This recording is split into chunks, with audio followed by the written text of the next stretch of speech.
This has been one of the hardest things to figure out when you're building something from scratch. That flywheel, 157 won't work. I needed a 164 tooth flywheel. Finally found one. Here's the story. All right, it's gonna happen today.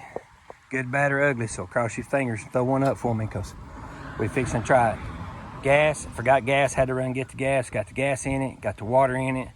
Points are set on it.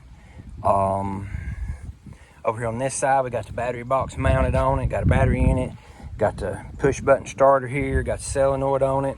Went to go put the new starter in it, and we're gonna have to do a little bit of pneumatic adjustment on it. You can see right there where that thing's touching that. We're gonna have to kind of finesse that out a little bit. And then the next video, hopefully, is this thing cranking over. Okay, so obviously I'm a rookie at this filming stuff, so I got the starter that it called to go onto this thing, but it wouldn't engage far enough to hit the flywheel that we're using on this thing. So I had to go back up here, and actually I took this one up here and used it for a core, but this one comes out further. The throw on that thing comes out further, which will work on our application here, but it won't go in this double bolt pattern bell housing. And the reason why is it hits that right there. So we're going to take and do a little fabrication, and then we should be able to put this thing on here then. Well, won't be no starting it today. Got the wrong flywheel. So that means got the wrong flywheel, clutch, and pressure plate. So we're going to have to figure out the right correct one, because it's like ½ inch.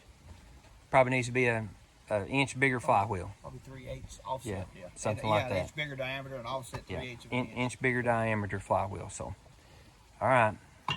Anyways, at that moment we realized wrong flywheel, not wrong starter.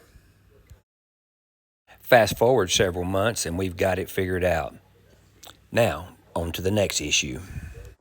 Well, after months of trying to figure out the right one, shopping around, bargain shopping, everything else about the clutch, if you remember back, if you've been watching any of the things on there, when we were putting the motor together, we put the clutch and everything on it, and then we couldn't get it to start because the flywheel wasn't hitting the start. Got all excited. I'm just out here with my phone, and we couldn't figure out what in the world the deal was.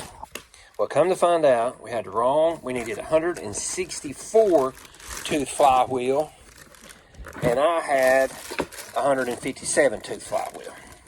So, after much research, bargain shopping, everything else, didn't work out.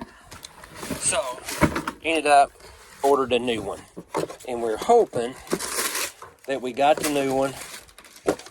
And we're fixing to find out right here if it'll bolt onto that flywheel, because that's the right one. Hang on, I ain't got my little tripod. Aha! Mystery solved. Boom! Wasn't 11 inch, it was a 10 inch clutch. There it is, bolt holes line up.